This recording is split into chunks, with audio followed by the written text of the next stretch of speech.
Hello and welcome to How to Login. In this video, I'm going to be teaching you how you can keep muted chats archived in Signal Messenger. So let's go ahead and start the video without wasting any more time.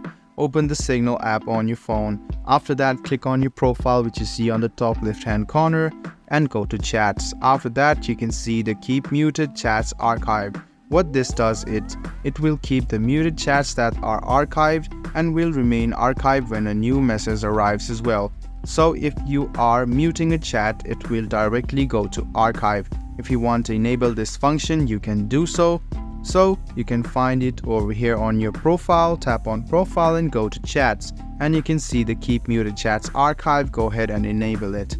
So I hope this video was helpful for you. If you still have any kind of confusion, please do mention us on the comment section down below. Like the video, subscribe to the channel and do hit the bell button for more. Hope to see you in the next video as well. Until then, goodbye, take care and make sure you enjoy.